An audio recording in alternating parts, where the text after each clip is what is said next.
All right, everyone, welcome back to another weekly episode of the Rated RX podcast. Thank you very much for joining us again today. I'm Robbie. As always, I'm here with my co-hosts Xavier Hill and Sam Lona, checking in on this fantastic week, seeing how everybody's doing. Guys, how has your week been? It's been pretty good, man. You know, it's a short week. We got a Juneteenth holiday this week, so no work tomorrow, which is Thursday. Shout out to everyone who celebrate, and happy day off to everyone who don't. But it's been a good week. Nice. Very good. I have the day off too, so I'm pretty excited about that. Probably not going to be sleeping in, but at least I'm going to be staying up late, so that's a plus. How about you, Sam? I actually do have to work tomorrow, not with the government there, but did have, hung out with the parents' Father's Day, did a little golfing. Weather was perfect, so that was a lot of fun. Got to spend some outdoor time, so it'll be a blast the rest of this week. Nice. That's great. That's awesome. I'm glad you guys had a great week. Sounds like you had a great Father's Day. And Xavier, I hope you have some fun tomorrow. Listeners, we film about a week ahead, so by the time you're listening to it, you'll have already celebrated. So we hope you guys had a good Juneteenth on your end when we get there. Yeah, I had a pretty good week too. It was really nice. My wife didn't have to work, so we got to spend the weekend together to have some fun quality time, much needed. So yeah, it was great. I forget that I'm a dad, so I was like, oh, we're celebrating me? What? Oh yeah. So well, I don't forget, but I forget that I get to celebrate too. I mean, yes, you do. I'm still new at this. Anywho, yeah. So I just wanted to bring up something. So we actually had a listener reach out to us on our TikTok page. One of the videos we had that got a little bit of traction was talking about Arkansas PBMs here. That seems to be the big hot topic right now in the pharmacy world. If you log on the news, there's a different state riling up everybody with regards to PBMs wanting to reform and help defend community pharmacies. Specifically, I wanted to bring up the Louisiana PBM stuff going on in their state. Have you guys heard anything about that? Are you guys familiar at all with what's going on? Not too much about it. Again, just the Arkansas thing from a while ago, but... Yeah. Okay. Well, in Louisiana, they sort of tried to follow suit with Arkansas. They wanted to do some reform as well. So initially, they tried to write up two different bills. One bill was written to ban PBMs from owning pharmacies, and there was another bill that was written to essentially sort of put more rules and regulations on pricing and then patient steering towards pharmacy so patients pretty much have a little more freedom when they want to get their prescriptions filled. It was these bills. I can't remember which one it passed first, but there's like two chambers in the state, right? It passed one of the chambers, and after it passed one, I guess I'm gonna say the name of the pharmacy because this actually happened. It was on the news, so it's not like nothing I'm saying is wrong or anything. But I guess CVS actually did a massive blast text to all of their customers to basically scare them into saying like, you gotta, this is really bad if this passes because all our stores are gonna shut down, and if we shut down, you're gonna lose access to, care, and it's gonna make things harder for you, which I didn't know was legal. I thought when you sign up for those text messages, you're basically just agreeing to say like, hey, I want to be told when my prescription's ready, or if I need any like medical care. I didn't know you were consenting to that. Is that something you guys knew about? Hey, they put everything in the fine print, all types of stuff to get around different laws and to have you sign it so they can do what they want. So there's some loopholes in there. Yeah. Probably they always find a way to put some loopholes. But shortly after that, I guess the attorney general, sent out a big like cease and desist to CVS and basically said like, yeah, you guys can't do that. But anyways, after all that happened, it just sort of sucks because the one bill that said that they were going to ban PBMs from owning pharmacy actually sat in the chamber, didn't go anywhere, and I guess that sort of ran out for that bill to be passed. But the other one did apparently get passed, for the one that's reforming pricing and stuff, the one about steering patients to go fill their prescriptions and whatnot. And I guess that's sitting on the governor's desk, just waiting for a signature. So I guess there was some good news and all that. Not 100%, but you got 50%, I guess. And listeners, we are filming today, June 18th. So by the time you listen to this, it might already be signed. Maybe things have already changed. So just, do some Googling, find out what the most updated updated thing is going on right now. So we don't want to lead you guys astray. Fun fact, I was really, really curious about how much CVS and other PBMs had spent on trying to lobby against this, specifically in Louisiana.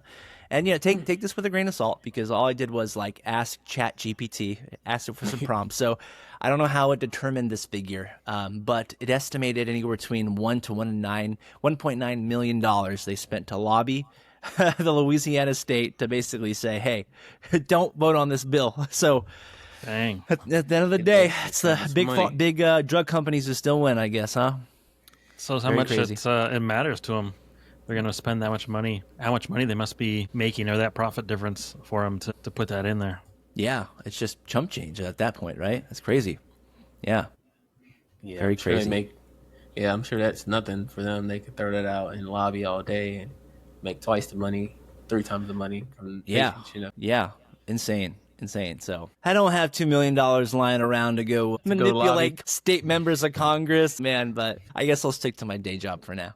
We little pharmacists are not big pharma, so don't take it out on us. Yeah, we're not big pharma. We have a couple of friends who are working for the big pharma, but they're nice guys, I promise you. Yeah. Yeah. They don't work. No, they're not doing CVS PBMs. They're MSLs, so they're not all bad. They're good guys. Yeah. Anyways, well, just wanted to share that tidbit. Thought it was interesting. And hey, guys, thank you so much for your curiosities. If you guys want us to weigh in and give you little updates on things, just shoot us a message. That being said, I'm going to pass the mic over to Sam, who's got our next game for us. Sam, please take it away. All right. We got another Plan B blind draft that we're going to be doing. This one a little different. You guys are going to love it, I'm sure. Our category we're doing is side effects you'd be cool with. So these are things you want. You're taking that med. It's like, yes, I'll take that all day. So it's going to be 1 through 5. Number 1 would be the best side effect you want. Oh, okay. We're going the other way around this time. Yeah. 1 is good. Okay. Yeah, we're going to be positive. We're going to be positive. All right. I like that. Okay, so first one, side effect of unknown med is you get an accent change. You now speak British. This happens for 6 hours after your dose. 6 hours of that's kind of cool. I don't know. I wouldn't mind. That sounds fun. I feel like, yeah. You take your med and then, go out and try to talk to people, I think we can work with that. Yeah, I feel like people find your voice more interesting when you have an accent. People want to listen, so it wouldn't be the worst thing in the world. So I don't know. So you take your dose and do a podcast? Is that what you're talking about? Yeah. Hello, Governor. No, that's terrible. No. Hey, I'll stick to my normal voice, I guess. Fun fact: I did do a pharmacy rotation in England, and that was fun.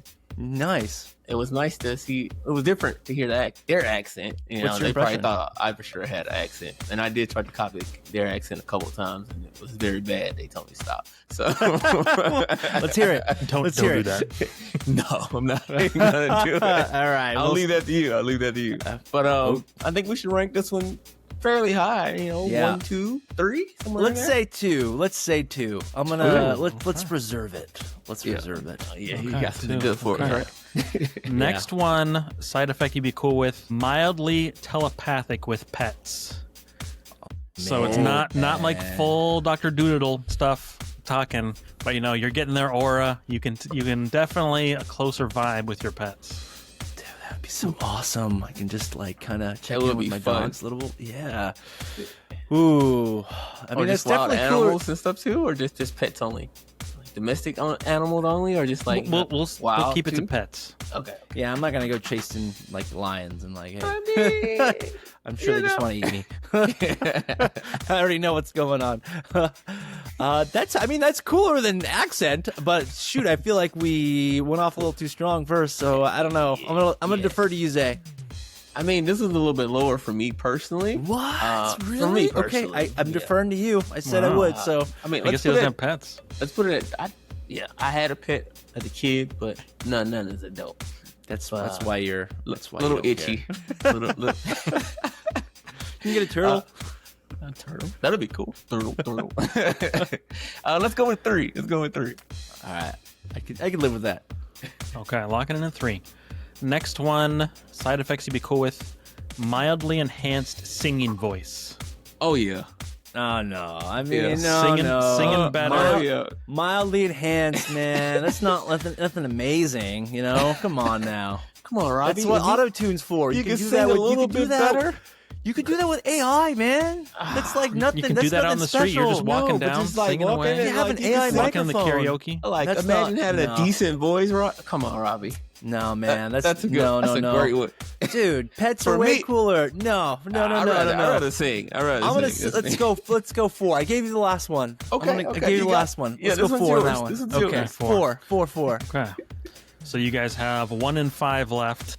Okay. Next one, side effects you'd be cool with: only need 1 hour of sleep to feel fully rested.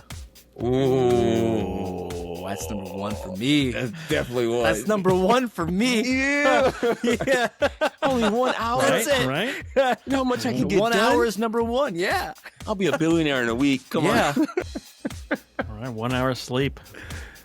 The last one then being as number 5, speaking only in movie quotes for 3 hours post dose.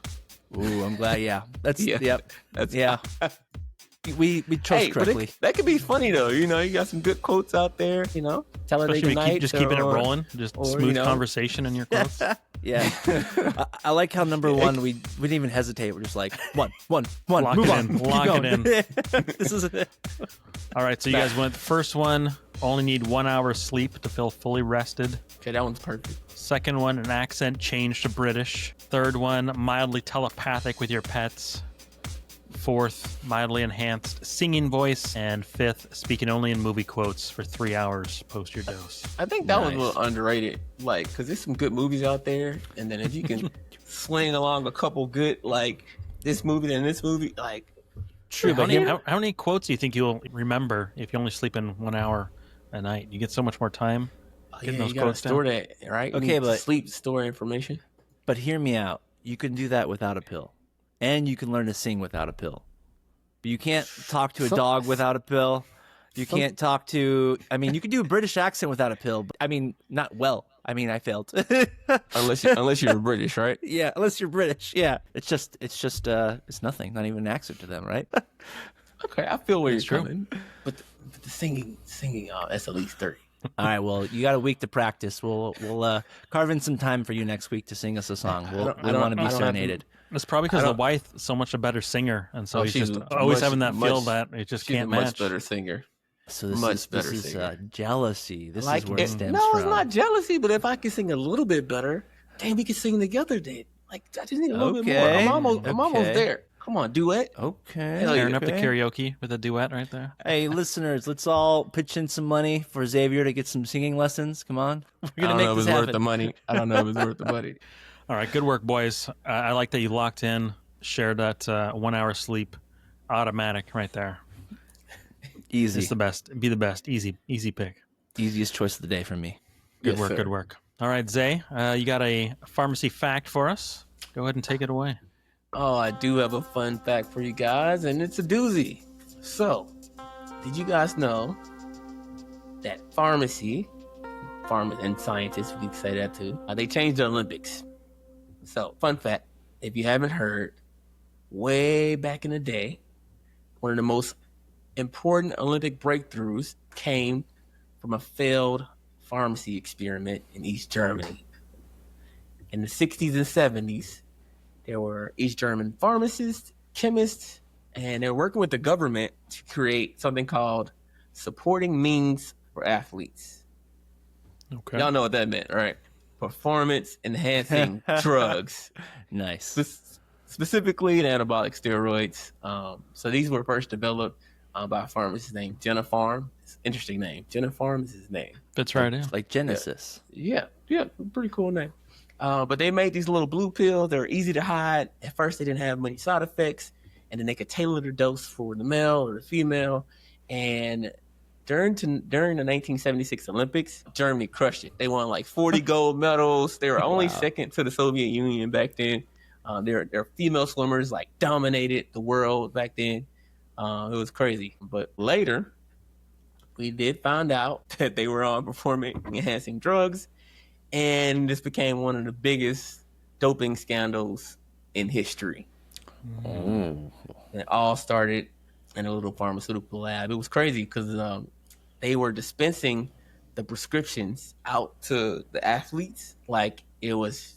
They didn't tell them it was like a performance-enhancing drug. They gave like it was like medicine, and they logged it down, and they were like secretly doing an experiment on them basically to see if it improved their performance. So they was like giving it out, and then later in life, a lot of these athletes end up having health issues and trouble from taking all the steroids for so much, so much. So it was pretty bad. It's pretty bad. But hey, fun. That's crazy. Like in a pharmacy, well, the pharmacists played the part as we were dispensing it out to them and getting them doped up. But some pharmacists did actually help the scientists create it as well. Nice. Yeah, so they got good and bad parts of pharmacy. We were doping people up. Going for the win. Yeah, so what do you guys think about that? Would you guys feel like you were amazing? Let's say you're an athlete, right? And they're like, oh, we got these pills for you. Why don't you take it? This is a vitamin to make you feel better. And then you like crushed it during your Olympic event. Let's say, Robbie, you were doing sumo wrestling. And you were like crushing it, and then Sam, you were doing archery, and you just Nice. I don't know how physical strong you need to be for archery, but you guys like crushed it in your event, and you didn't know that it was from a performance enhancing drug. You thought you were just that amazing. Is that what they did? They told them it was a vitamin, though? They like lied to them, or They didn't had tell some them sort of idea? exactly what it was. Yeah, It's like, here you go. and they were just they were tracking This is gonna help everything. you. And just, dispensing it out to them at the pharmacy, but they didn't really tell them what it was. I mean, yeah, if I was competing competitively and like, of course I want to win. If someone told me, hey, I have this vitamin for you, I'd be like, cool, he's got a white coat on. He knows what he's doing. I mean, it was the government providing vitamins, so. And yeah, being hyper competitive, like whatever, hook us up, whatever it takes. Yeah, man, I can't imagine. Yeah, I can't imagine being in the Olympics. You do anything to win and get the edge. So, I mean, I can't imagine they were thinking twice about this at the time. I mean, even today, they do whatever so they can get an edge, right? Even then, like as you were saying, it wasn't illegal. Or I mean, obviously there was probably some rules where like, yeah, you shouldn't have been doing that. Right. Not that I know, but they couldn't bust them or get it figured out then. So they found that loophole. Still legal, obviously not legal now, but yeah, working the system.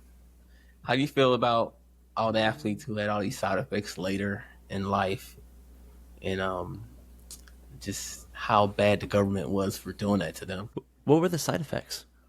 I mean, the side effects of steroids mostly. I didn't really go too in depth of it, but long-term use of steroids or high doses of steroids, those normal side effects that we will get from that, right? Okay. I mean, a lot of people die, have heart issues and stuff, right? Shrinking of your testicles, right? Right. They got mini penises now. I'm good. Micro penises for I'll everybody. keep it all natty, please. I mean, I think they wanted to win. Obviously, probably didn't know the price, didn't know what they were doing. Yeah. So there's that aspect. But how many of them would do it again? Probably a decent number of like, yeah, I'll take a gold for health issues later in life. Yeah, for those hyper competitive people. Dominate. I'm living in the moment. Okay, I'm not worried about Forget tomorrow. Yeah, I want to win right now. Nice. So yeah, that's my little fun fact. A little story of action for us. We know a lot about steroids, and steroids are still being used today. Hopefully now safer. But yeah, fun fact for you guys. So now I'll pass it over to Sam, and we'll do a little weekly weigh-in on someone's question or something that we have. All right. So we got a question in here, essentially talking about different ages and grandparents in this case. So it's my grandma says antibiotics should be stopped once you feel better. I feel like I've heard that before from everyone over 60. So definitely some ageism here. Yeah, Why it's do boomers treat finishing antibiotics like a personality flaw? Why do they seem to hate this so much? man, me being an antibiotic steward and loving ID at one point in life, still love ID. This hurts because you have to complete your Hurt course. your soul. Oh, it hurts my soul.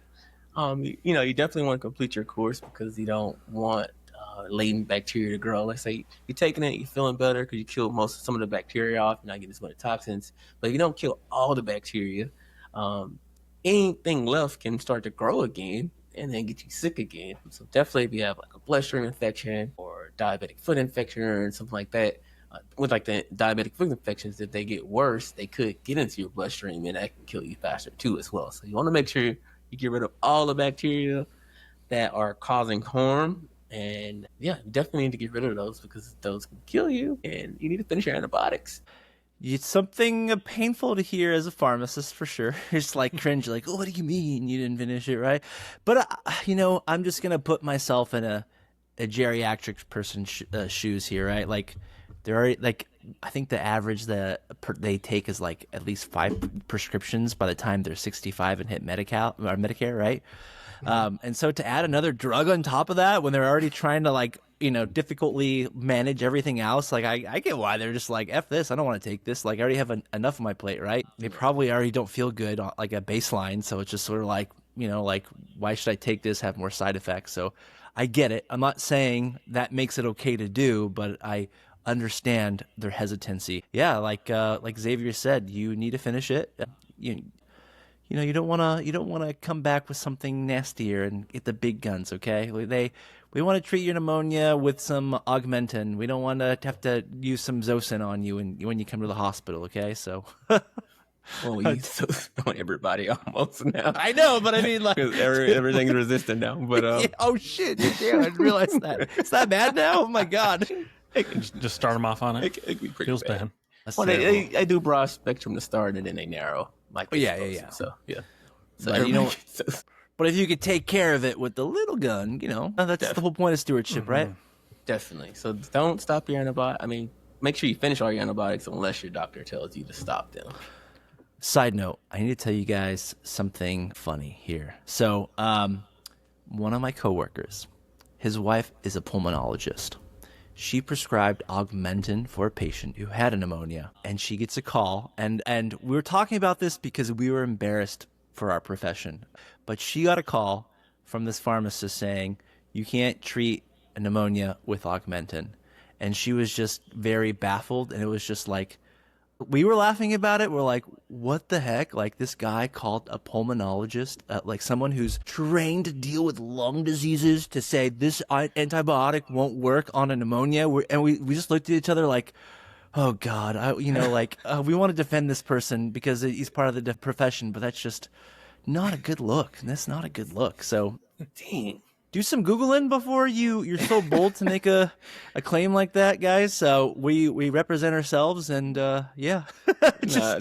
Don't Google. You need to go back and study. yeah. I mean, that's better thing to do. But if they were unsure, so I mean, they didn't even do that much, right? So True. Terrible. I also have a funny story. So my mom, she's hilarious. I love her. She tends to get sinus infections. But probably most time it's viral, but she gets sinus infections and she always feels like she needs antibiotics. So I was talking to her one day. She's like, oh, I got this bad sinus infection. Oh, I can't go see my doctor till tomorrow. And she was like, but it's okay. I took some antibiotics for it. I was like, where do you get antibiotics from? She said, Mexico. I was like, what? I say, Mom, don't be Load buying up, antibiotics baby. from Mexico. She was like, baby, don't worry about me. I got to take my antibiotics That's for my right. sinus Just infection. walk I into say, the pharmacy. I say, Mom, you're causing antibiotic resistance. Stop it. And she just laughed me off. But that was Dude, so what does he funny. know? She said Mexico, and I was like, oh my. yeah, The way she said it too was hilarious. I tried not to laugh because I was like, you can't be doing this. But Yeah. that's my funny story. dude, no, that's a real problem because I'm here in San Diego. Whenever I'm doing like a home medication review on someone who like came from Tijuana, it's just like they'll come in with all these personal meds, and I'm trying to contact providers and figure out what the heck they're taking. And half the time they come in with things like from the a Mexican pharmacy over in Mexico, right? And it's just like I'll have like this box of Klonopin, this random antibiotic, all in Spanish, and I'm just like, what the hell, dude? Like, you could just go pick up a box of Klonopin over, like, across the border. It just blows my mind. Apparently, and other people that go buy Rybelsus, because, just to help lose them weight, go across the border. I'm like, yeah, it's crazy, man. So, I mean, I get why your mom did it, but, but it's just gotta right watch there. her. Yeah. I gotta watch her. I was like, Yeah. you're hurting my heart. Please stop. Yeah, there's things they have access to. But parents just gonna do what they want to do. So Yeah. I'll try to stop for you guys.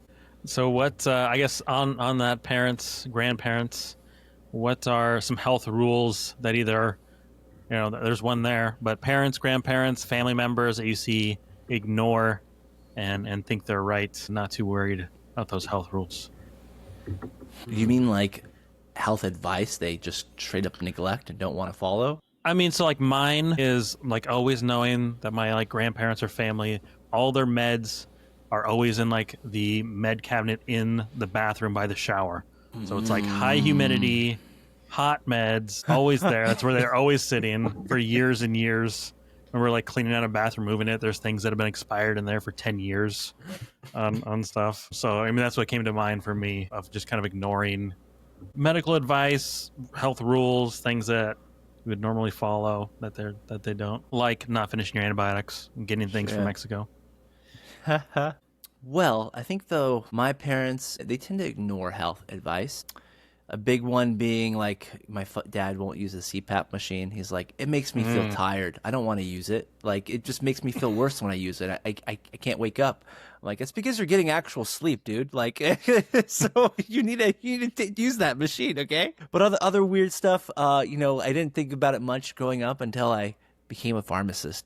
It's like liquid ibuprofen of like children's stuff. They put that in the fridge, and I'm just like, now I'm like, this doesn't have to go in the fridge. Like, this could just go in my, this can go room temperature. But like, I grew up thinking like being told like this needs to go in the fridge. Then other random stuff. It's just like if you're feeling sick, then you should just drink a Sprite. You'll feel better if you drink a Sprite. I mean, I'm sure you guys Sprite heard always that works. before, right? Sprite always works. Yeah. It's like, you got a tummy ache, drink a Sprite. That's crazy. Yeah, that's crazy. A lot of those do happen to my family as well. One that I can think of for me, a lot of people want natural medications and they try to do it like, oh, can I take something? They don't want to take any medications, but then when they're in pain, they're like, can I take this random supplement that I found on Amazon instead? And it's like 16 to 50 bucks somewhere in there. The price is crazy. I'm like, you can take the supplement if you feel like it works, but like you have real issues. You need to take real medication. So that's one thing I get a lot. Like they always want to substitute the supplements for something instead. I'm not saying supplements are wrong. They're just not as regulated. There's not much data on it. If you have the data and then you're taking it and you feel well, you can afford the cost of it, and you feel like it's working for you, I always tell them go ahead. But sometimes they just want to replace it and go all natural, and they can't, do that for certain things. I think to piggyback off that, what annoys me, and I heard this a lot, oh, it's natural, so it's fine. Oh, it's like it's not bad for you. It's natural, and I'm just like, you know that poison ivy is natural, right? You know that shrooms are natural. I mean, we won't get started on shrooms. I got no problem with shrooms, but it's natural. So depending on who you ask, it's just sort of like, I feel like you have a double standard here. Your body doesn't care if whether it's natural or not. Like, it's going to process it the same way. So it's a fallacy to have that thought, and I hear it a lot. I heard it a lot when I was a community pharmacist, and I especially hear it a lot in the psych hospital. They're like, I don't want Haldol. I want something natural. And I'm like, well, lithium's a natural salt. You want some lithium? No, I don't want that stuff. I'm like, you just said you want something natural. So they forget.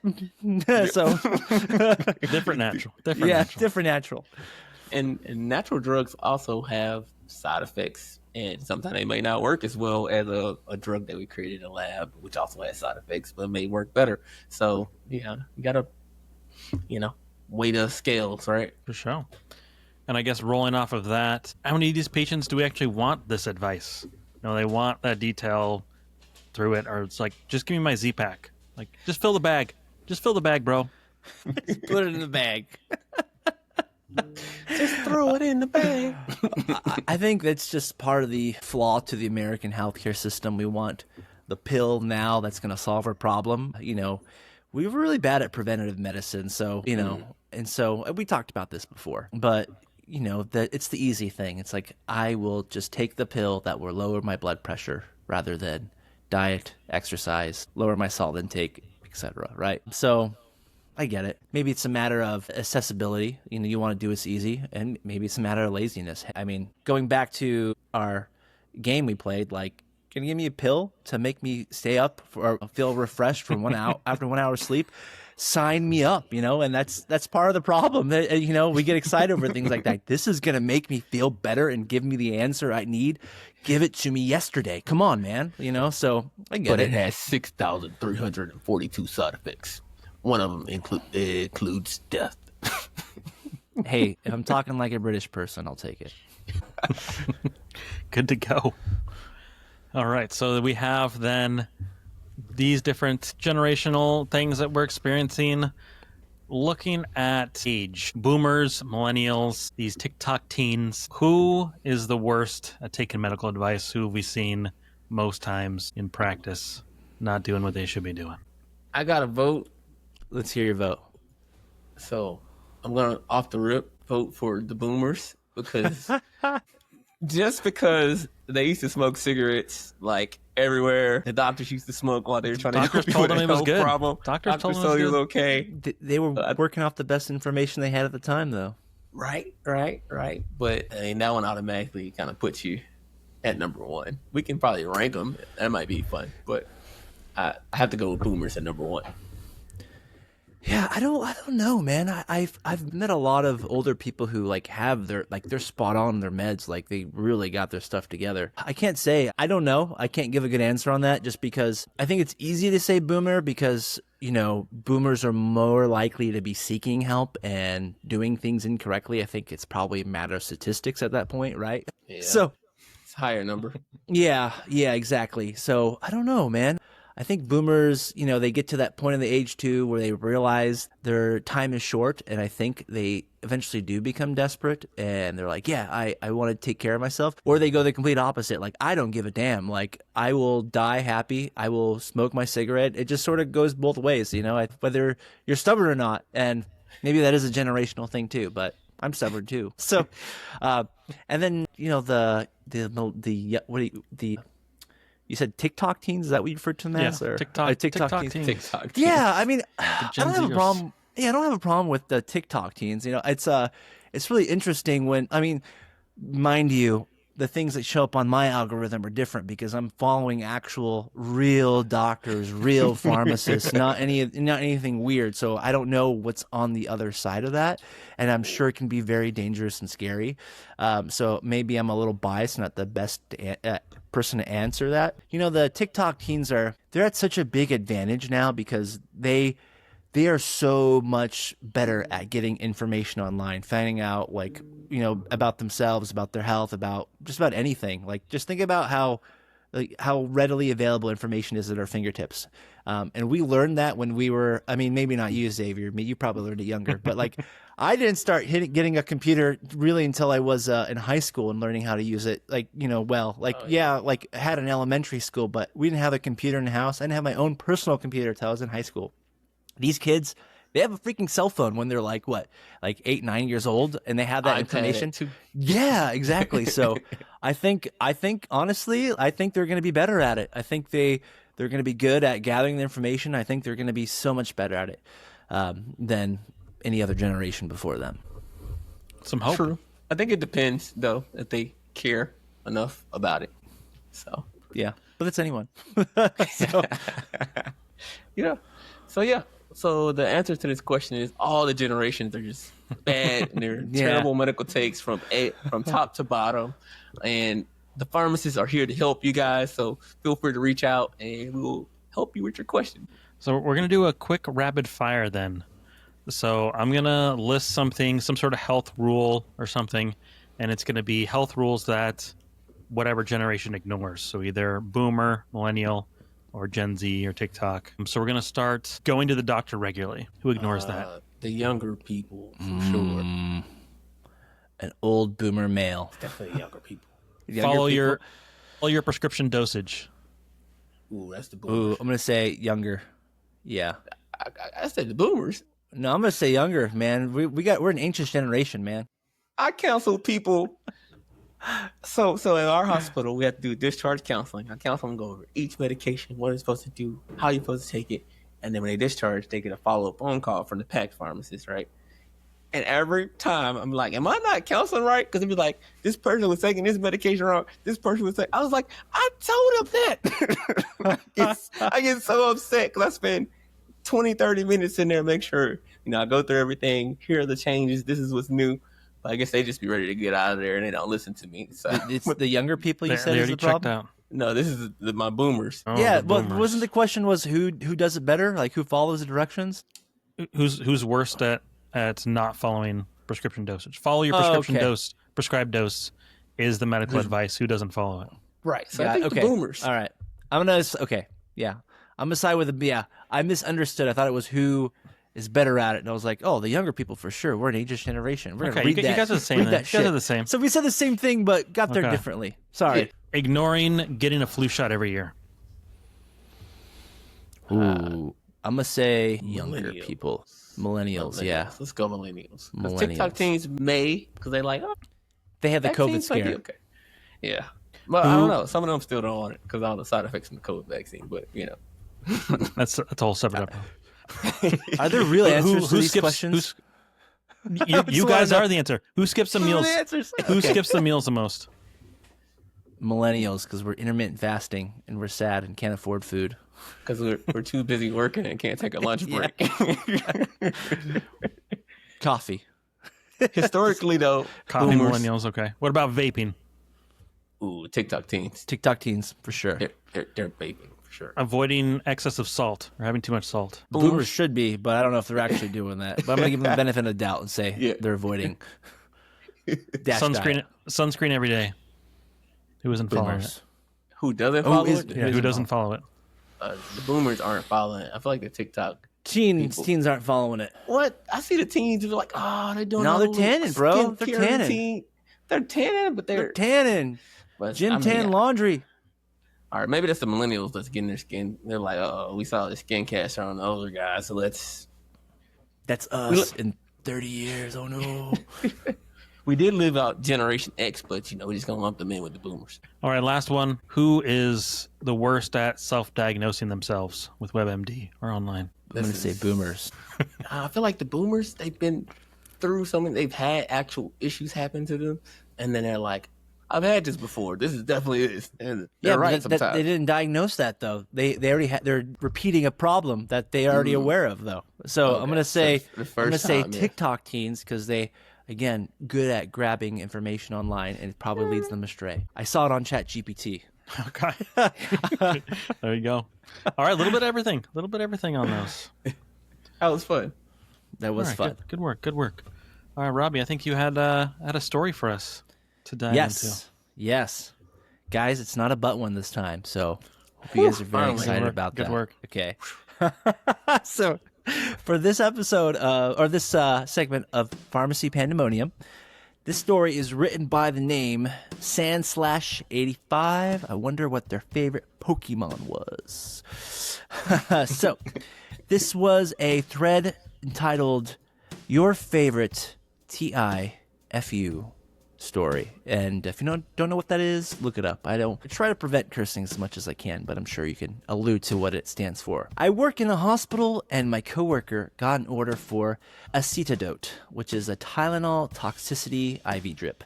They accidentally grabbed acetylcysteine for inhalation instead, compounded it, and gave it to the patient. If you guys aren't familiar, they are both big vials, and in the teeny letters, they either say for IV or for inhalation. After it was given and realization set in, we called the floor ASAP and asked for it to be returned to the pharmacy, and we'll give them a new bag. Luckily, only a little was transfused and everything turned out okay. You bet your ass we Googled what happens if you give inhalation as IV. Turns out this has happened before. So, Bit of a scary story, and that could have ended very, very poorly.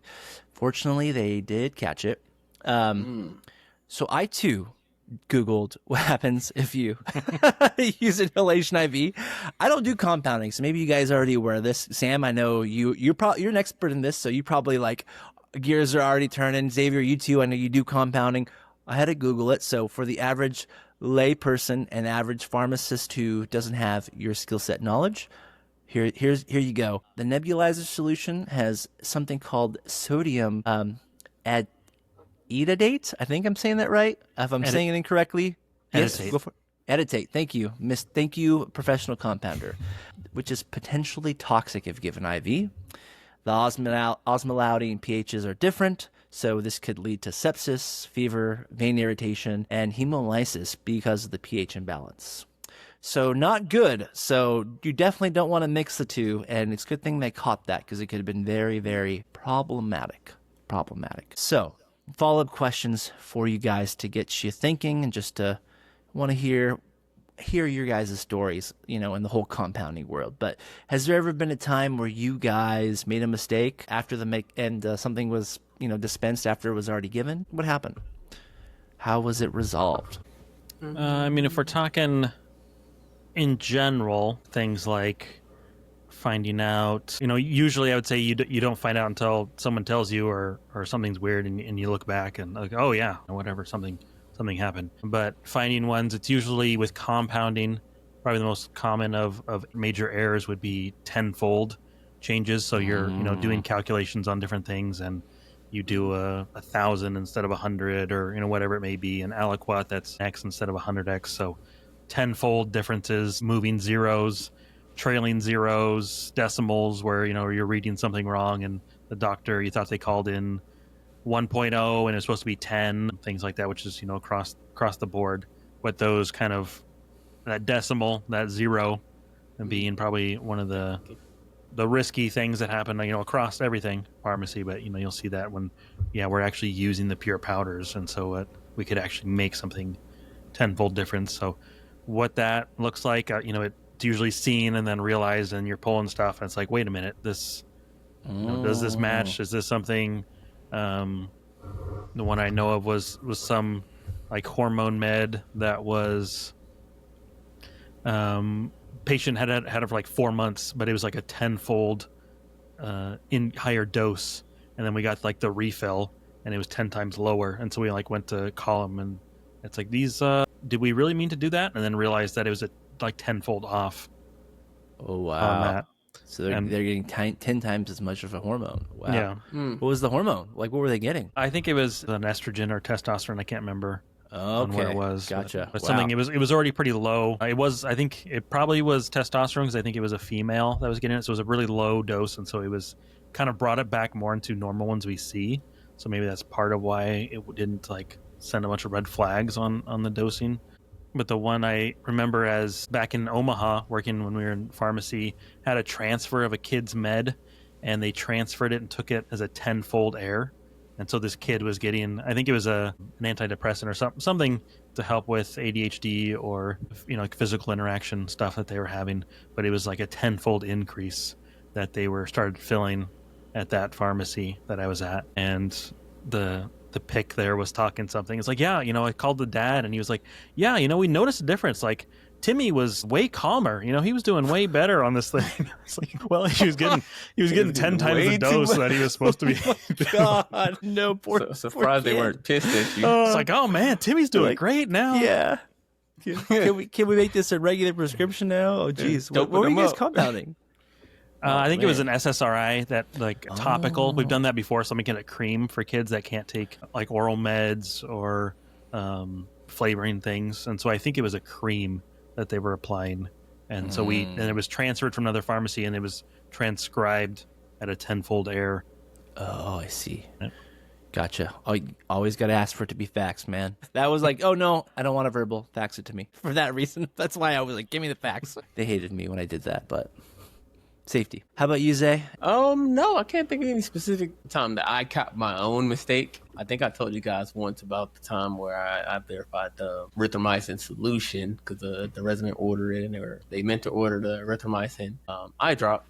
but luckily it was for an issue on the side of the face. So the solution, which can't be used near the eyes or on the face, was used still on the face, but not. It didn't get into the eyes, so it turned out to be okay.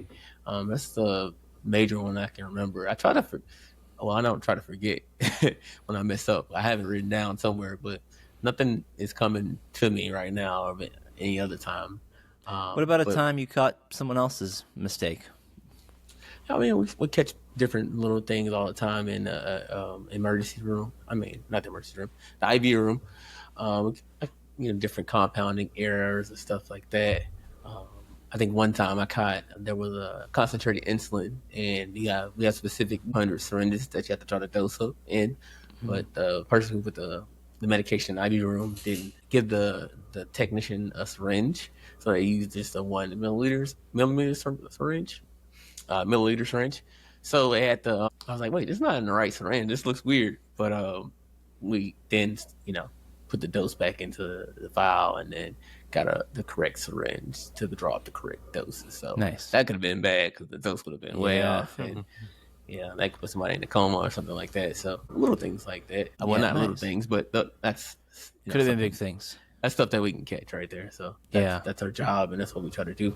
But yeah, those the ones I can think of right now. I'm sure there are plenty more. We catch stuff every day. So yeah. Yeah, don't do compounding where I'm at. The only compounding I did was, those fun classes I did with Sam back in school.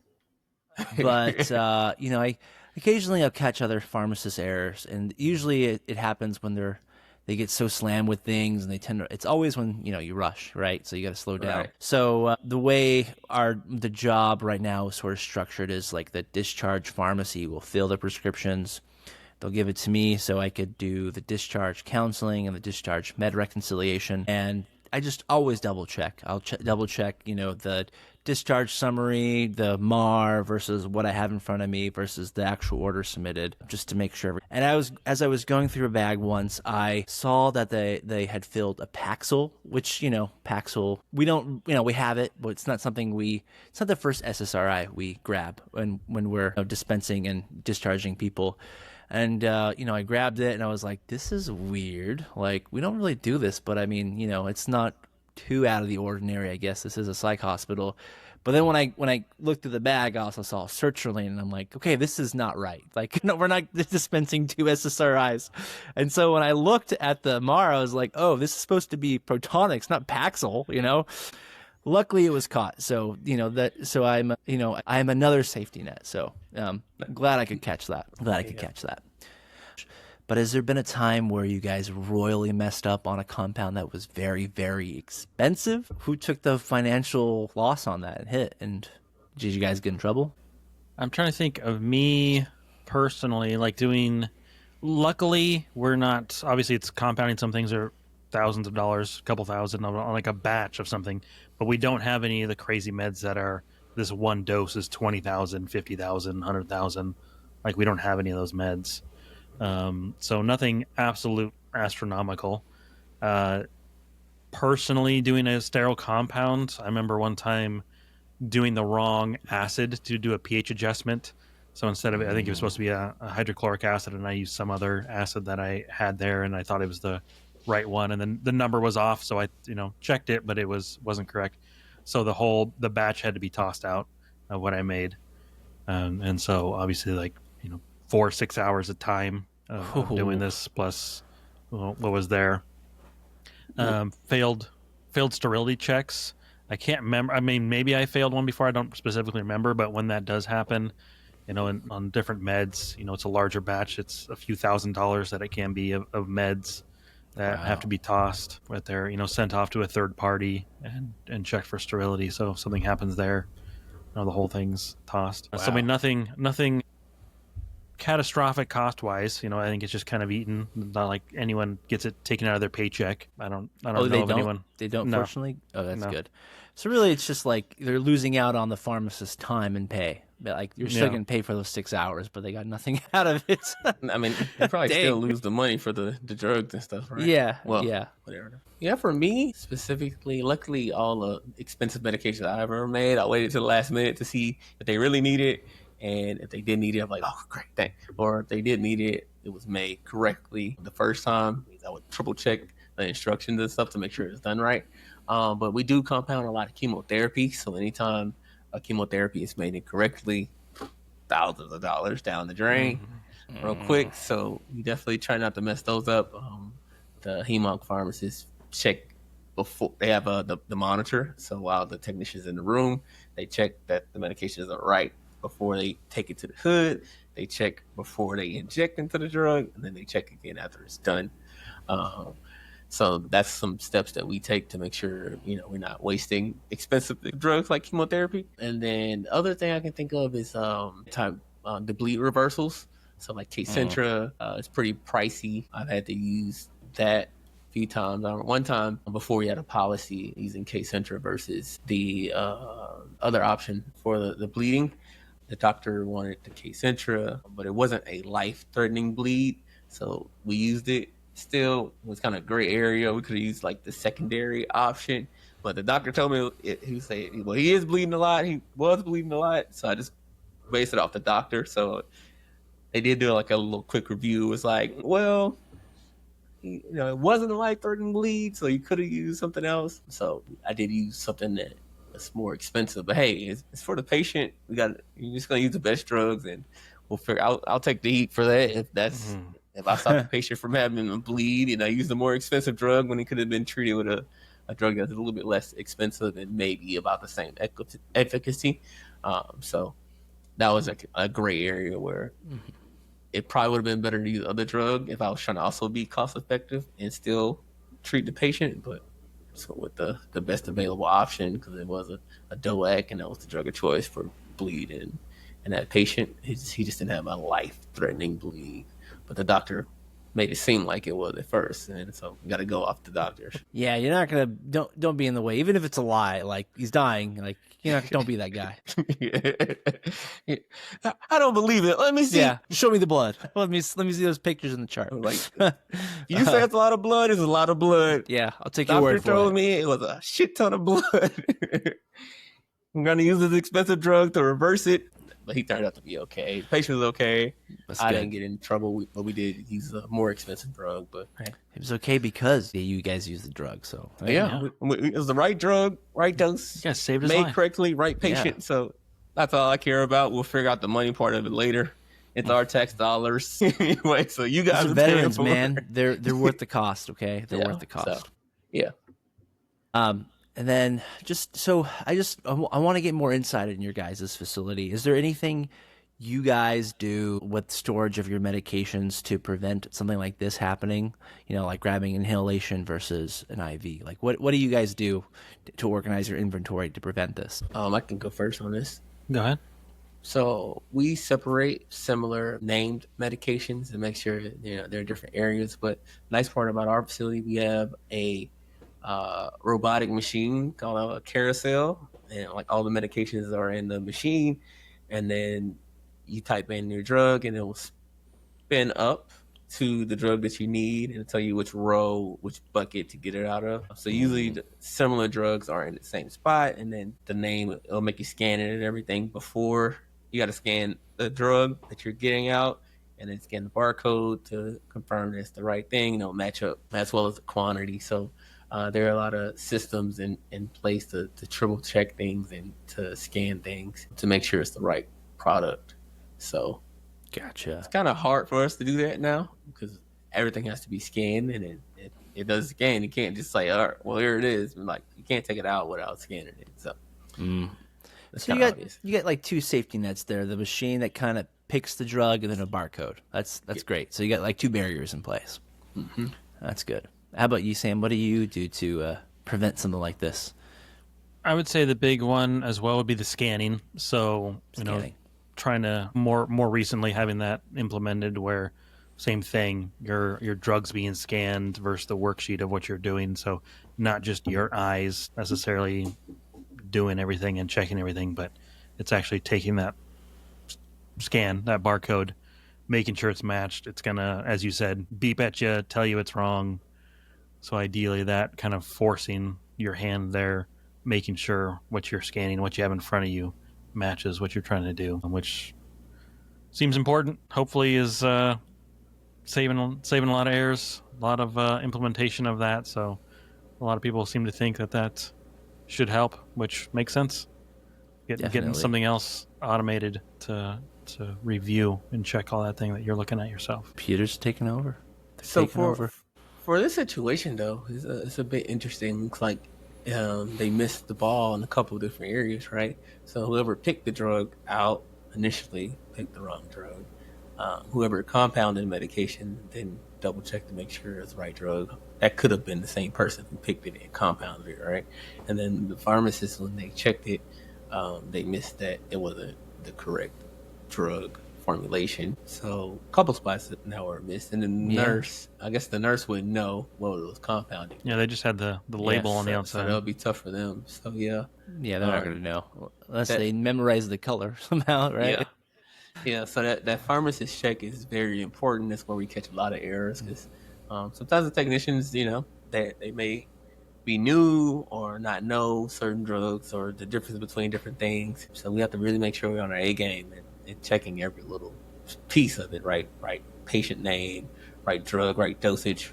Check the syringes, check the bag, check the expiration date. You got to do all that to definitely make sure, and we're doing thousands of those a shift sometimes. Well, it depends on your hospital, how big it is. So it can be tough and you may miss a few, but I'm glad there was no harm to this patient. Yeah. All right. Well, guys, thank you so much. I always appreciate getting insight into the lives of you guys and your work site. It's interesting to hear because, again, I don't do compounding, so it's just fascinating to hear what it's like in the IV room and the, So cool. Well, guys, that's it for the episode. I want to thank you all for listening. Thank you so much. It's been fun. And we hope to see you guys next week. Everyone, please like and subscribe at the Rated RX podcast. If you're downloading the podcast, please tell your friends, hit that download button, save it, play it, give us those views. TikTok, Facebook, Instagram, love it all. And don't forget to send us your questions on TikTok, on Instagram. Hit those DMs up. We need questions. We want to make you laugh. Send us the crazy stories. You got anything like my mom getting her antibiotics from Mexico? Please tell us all about it. And you also message us on our website. Go to our website. We have an area for questions as well on there. So I want to leave you guys with a good night. Peace. Bye. Peace out.